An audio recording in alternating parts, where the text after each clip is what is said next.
Hello, this is Ernest with Zero Time Trucks in Crystal City, Texas. So today I want to talk a little bit about tunes, calibrations, weight loss, whatever you want to call it, okay? So I want to go over that a little bit, but why are we doing this? And it's going to be because of the after treatment system. So why are we doing that? Well, the problem with that is that, it gets expensive, right? We go broke playing this game. So what happens is, check engine lights on, figure out that it's DPF, dock, whatever, and we know we got to pull it, get it clean, get it reset, takes care of the check engine light. So I have an issue with that in that 90% of the times we're going to have an engine problem. Sensors are a give me. It is what it is. I mean, we have sensors on the engine too. We don't delete the engine because we're having a problem with a sensor. All right, so that's going to be a gimme. You're going to have that. You're going to have some wiring issues. It is what it is. But where it gets expensive is the DPF, the dock, and things like that. So the majority of the times that is again being caused by the engine. Okay, and but we're looking at it more like it's a cause and not a symptom, right? So it's a cause for the check engine light because it does have a problem. It is dirty, it is plugged, whatever. So we're gonna pull it, clean it, put it back in there, reset it, take care of the check engine light. $2,000, $3,000, $4,000, $5,000 later, he's down the road just to do it again 3 months later. So I get it. Kind of goes back and forth and you go broke playing this game. So then we're gonna do a tune. Okay, we're gonna do the weight loss. Okay. So let's do it. Well, I want to show you some of the problems that you have by doing that, okay? So what I'm going to do is I'm going to pull the calibration off of this truck here, and I'll show you how I do that. Now, on this particular truck, it's not actually deleted, okay? I'm just going to show you how I pull the calibration. So, but I do have an example one. If this one was deleted, then what I would do was I would pull the calibration, and then I'd have to go to Cummins Inside, pull the actual calibration for the original calibration, install it, and so that I can pull it back out and I can do a comparison. Because at times we have to do that when we're diagnosing, because at times the problem's in the tune. So I'll show you, I'll give you some examples of that. So let me get started, and I'll start pulling the calibration so you can see that. Okay, so I'm in calterm, so we're going to use calterm to pull the calibration on this, and right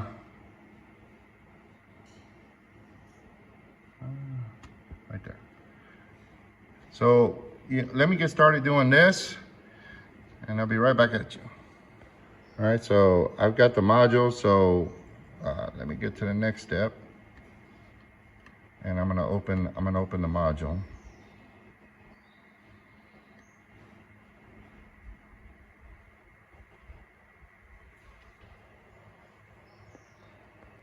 Okay, so I'm almost in there. So now we gotta unlock it.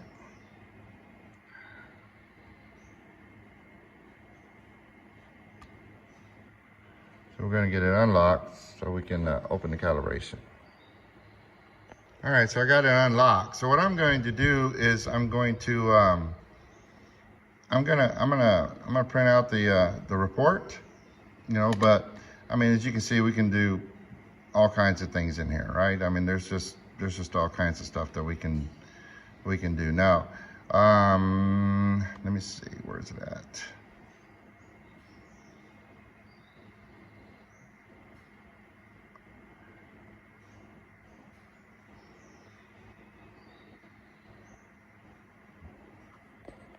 I do want to show you something that I see a lot in some of these deletes, or some of them, not all of them, but I see. But you can block fault codes, and when you're doing that, odds are you have a bad tune to begin with. So they'll block it here so that you won't see it up there, and the truck won't shut down, right? So that you got to be careful with that stuff. But I want to show you that it's in here. You won't know that unless you can actually open the module, right?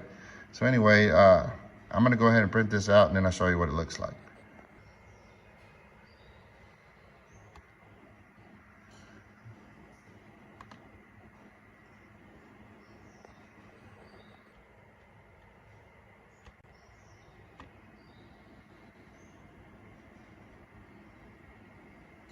Okay, so from here, basically I'm gonna fill it out. So if I wanted to look for, specific parameter or whatever, I would do it here. But right now I'm just gonna print it out. But I've already done this. I did this yesterday, so I'll show you what that report looks like. So this is an example of the report, right? So you just got to know that there's, on this particular one, it's 18,747 parameters, and I mean we can go line by line and go through this thing. So right here, these are tables, these are maps that this truck works off of, right? And there's a bunch of them in here. So anyway, that's what this one's got. I mean, it is what it is. They're all like this, okay? So I got an example of one that I did do. Right here is a copy of a calibration report. Now I can tell you, just trust me on this one. This was a Peterbilt, and on the left is the original calibration, and on the right is the deleted one, right? So of course we had to go to Insight to get a hold of the original calibration because I was having a problem with this truck trying to figure it out. Ended up being in here. So what I want to see, I mean, you got a little bit, he got a little bit horsepower, increase, things like that. That's cool. All right, we're good. ECM code is a little bit different, right? So we got to be careful with that. That's wrong. We got an engine serial number. That's different, right? So then we're also going to be looking at, we got a CPL number. That's different, pretty damn close to being the same, but it's different. Got a fuel code part number, that's your fuel quantity and stuff. That's different, right? So we don't know what's different. The injectors, we don't know, okay? And then this is a Volvo. This is a tune off of a Volvo. This was actually a Peterbilt, okay? So right here, we start to have problems right off the bat, okay?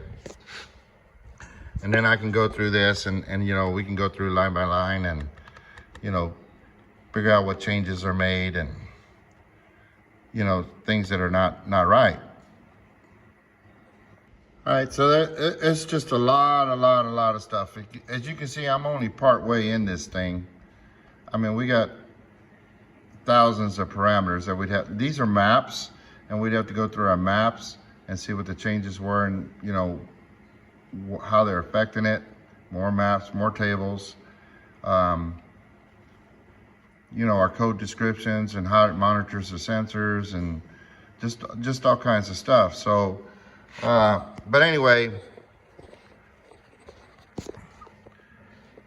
right from the get-go, we're gonna be wrong. I mean, one's a Peterbilt, that's the truck that we're working on, that we were working on, and one's a Volvo, right? So right off the bat, we know that, okay, so, if we understand volumetric efficiency, we have a problem right from the very get-go at the data plate. One's a Volvo, one's a Peterbilt. Charge air cooler is different on a Peterbilt than it is from the Volvo. Charge air cooler piping, the air breather, the exhaust piping, the design, the configuration of the exhaust, all that is different, right? So that would affect volumetric efficiency. This calibration for the Volvo was designed for the Volvo and the pipings and things that they're using. And the calibration for the Peterbilt was designed for the Peterbilt and the pipings and things that they're using. And volumetric efficiency is how efficient can we move the air from the inlet to the outlet, from, into the engine and out of the engine. So right off the bat, we're gonna start affecting that. And by doing that, we're gonna start distorting some of the tables. Maybe injection timing, injection quantity, injector pulse width, you name it. It starts to, maybe it's not a whole lot, but it starts to affect it. That's the problem from the get-go, okay? And then as we go through here, we'll find that we have because they turned off the